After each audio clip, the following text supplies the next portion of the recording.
मैं भारत को भारतीयता की मान्यता के आधार पर फिर से खड़ा करना चाहता हूं, उस काम में लगा हूं।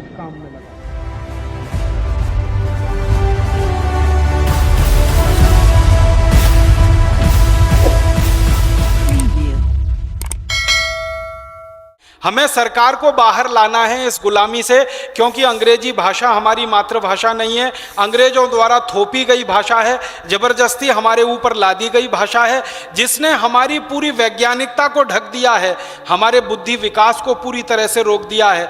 आप दो बच्चों के ऊपर परीक्षण करके देख लीजिए, एक बच्चे को बचपन से अंग्रेजी सिखाना और पढ़ाना शुरू कर दीजिए और दूसरे को मातृभाषा में सिखाना और पढ़ाना शुरू कर दीजिए, जितनी कुशाग्र बुद्धि मातृभाषा वाले की होगी अंग्रेजी वाले की नहीं होगी। एक आईक्यू टेस्ट होता है ना, इंटेलिजेंट क्वेस्ट का टेस्ट, इंटेलिजेंसी क्वेस्ट और इंटेलिजेंटी कोशंट जब इंटेलिजेंसी का नापा जाता है वो सबसे ज्यादा मातृभाषा वाले विद्यार्थियों का ही निकलता है, अंग्रेजी भाषा के विद्यार्थियों का कभी नहीं निकलता। और मैंने हिंदुस्तान में एक सूची बनाई है कि जिन्होंने अंग्रेजी भाषा में पढ़ा है वो कहाँ पहुँचे हैं और जो मातृभाषा से पढ़कर आए हैं वो कहाँ पहुँचे हैं। इस देश के जो अर्थव्यवस्था के चोटी पर बैठे हुए लोग हैं ना, जैसे धीरू भाई अंबानी, बिरला परिवार, नुस्ली वाडिया परिवार, ऐसे 72 परिवार हैं इस देश में। इन 72 परिवारों में से 3 को छोड़कर 69 परिवारों के शीर्ष पर जो लोग बैठे हुए हैं वो सब मातृभाषा के पढ़े हुए लोग हैं। कोई गुजराती में पढ़ा है, कोई तमिल में पढ़ा है, कोई तेलुगु में पढ़ा है, कोई कन्नड़ में पढ़ा है, कोई हिंदी में पढ़ा है, कोई पंजाबी गुरुमुखी में पढ़ा है और शीर्ष पर पहुंचा है। और आपको सुनकर हंसी आएगी कि अंग्रेजी भाषा में जो पढ़े हुए लोग हैं वो इन मातृभाषा वालों के नीचे 10-10 हजार रुपये की नौकरी कर रहे हैं, 15-15 हजार रुपये के नौकर हैं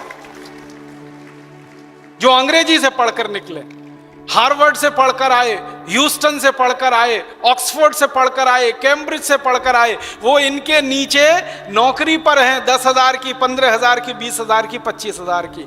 मालिक जो हैं कंपनियों के, जिन्होंने एम्पायर खड़ा किया है, साम्राज्य खड़ा किया है, वो तो सब मातृभाषा वाले लोग हैं। इसी तरह वैज्ञानिकों की सूची बनाई है मैंने, आप हैरान हो जाएंगे, चोटी के सारे वैज्ञानिक इस देश में 1% अपवाद को छोड़कर सारे चोटी के वैज्ञानिक इस देश में मातृभाषा के स्कूलों में पढ़कर निकले इस देश में। आपको तो सबसे बड़ा उदाहरण देता हूं, हमारे पूर्व राष्ट्रपति डॉक्टर एपीजे अब्दुल कलाम, जिन्होंने मिसाइल बनाने के क्षेत्र में इस देश को आत्मनिर्भर बनाया और जिन्होंने इस देश में परमाणु बम का परीक्षण करवाया श्री अटल बिहारी वाजपेयी के ज़माने में। उनकी बुद्धि का कमाल देखो कि परमाणु बम का परीक्षण हो गया और अमेरिका जैसे देश को पता ही नहीं चला। अमेरिका के जासूसी करने वाले सैटेलाइट हैं, हमारे स्पेस के ऊपर अमेरिकन सैटेलाइट 1-1 मिनट की जासूसी करते हैं। हम यहाँ बैठे हैं और इतना बड़ा समूह है, इसकी जासूसी वो कर लेते हैं। वो अमेरिकी वैज्ञानिकों को डॉक्टर एपीजे अब्दुल कलाम की बुद्धि ने ऐसा चकराया कि वो कहीं और व्यस्त थे और यहाँ परमाणु बम के परीक्षण पर परीक्षण हो गए और अमेरिका वाले हैरान परेशान कि भारत के लोग इतने होशियार कैसे हो गए। ये होशियारी पता है कहाँ से आई? अब्दुल कलाम की तमिल बुद्धि में से ये होशियारी निकली, ये अंग्रेजी बुद्धि में से नहीं निकल सकती। दूसरा बड़ा नाम बताता हूं, इस देश में सबसे पहला सुपर कंप्यूटर जिस वैज्ञानिक ने बनाया, डॉक्टर विजय भटकर, वो पूरी तरह से मराठी भाषा से पढ़कर निकले हुए वैज्ञानिक हैं। आपको मालूम, एक जमाना था कि हमारे पास सुपर कंप्यूटर नहीं था। हमारे देश के प्रधानमंत्री श्री राजीव गांधी अमेरिका गए थे सुपर कंप्यूटर मांगने के लिए। अमेरिका ने मना कर दिया कि हम सुपर कंप्यूटर किसी को नहीं बेचते, क्योंकि हम हमारी लेटेस्ट टेक्नोलॉजी किसी को नहीं दे सकते। राजीव गांधी अपना सा मुंह लेके वापस चले आए। डॉक्टर विजय भटकर और उनकी टीम ने राजीव गांधी को कहा कि आप हमको थोड़ा समय दीजिए और थोड़ा सा पैसा दीजिए, हम आपको सुपर कंप्यूटर अमेरिका से भी बेहतर बना कर देंगे।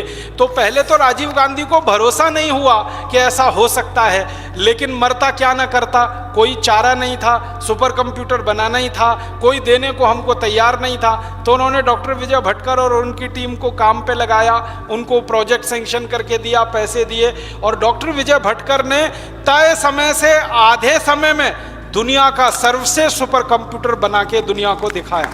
और वो सुपर कंप्यूटर अमेरिका के सबसे बेहतरीन सुपर कंप्यूटर से ज्यादा गति पे काम करता है और बहुत सस्ता है।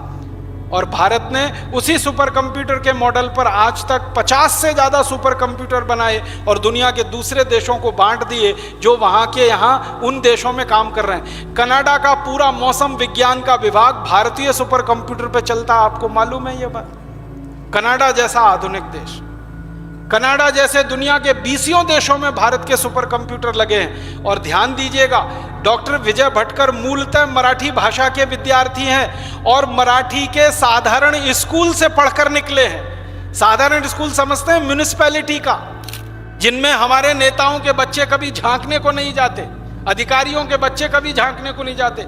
साधारण म्युनिसिपैलिटी के स्कूल में पढ़कर निकला हुआ कोई बच्चा देश में सर्वश्रेष्ठ सुपर कंप्यूटर का निर्माता हो सकता है। साधारण तमिल स्कूल में पढ़कर निकला हुआ बच्चा इस देश में कोई सर्वश्रेष्ठ मिसाइल बनाने की तकनीकी का निर्माता हो सकता है, परमाणु बम बनाने की तकनीक का निर्माता हो सकता है। हमारे देश के एक और बड़े वैज्ञानिक हैं प्रोफेसर MGK मेनन, उनकी पूरी शिक्षा व्यवस्था मलयालम में हुई, 12वीं तक पूरा मलयालम में पढ़े हैं और इस देश के सर्वश्रेष्ठ चोटी के वैज्ञानिकों में उनकी गिनती है।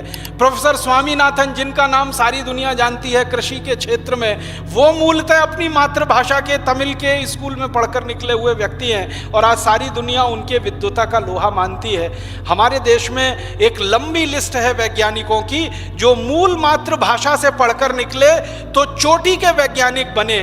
और मैं आपको अफसोस की बात बताता हूँ, जो कॉन्वेंट में से और पब्लिक स्कूलों से अंग्रेजी माध्यम से पढ़े हुए जो बच्चे निकले ना, वो वैज्ञानिक नहीं बने, वो साइंटिस्ट नहीं बने, साइंटिफिक मैनेजर बन गए थे। साइंटिस्ट वो है जो मूल शोध में लगता है और शोध को आगे बढ़ाता है। साइंटिफिक मैनेजर वो होता है जो शोध को आगे बढ़ाने में सहयोग करता है। जैसे स्वामी जी कुछ लिख रहे हैं, लिखने के लिए कागज चाहिए, तो कागज किसी ने लाके दे दिया, वो साइंटिफिक मैनेजर है, लिखने वाला साइंटिस्ट है। तो साइंटिफिक मैनेजर बन के ही रह जाते हैं सारे कॉन्वेंट और पब्लिक स्कूल के बच्चे, अंग्रेजी में पढ़कर निकलते हैं, क्योंकि मूल बुद्धि चलती ही नहीं है, क्योंकि अंग्रेजी में आप सोच नहीं सकते हैं, क्योंकि मातृभाषा आपकी अंग्रेजी नहीं।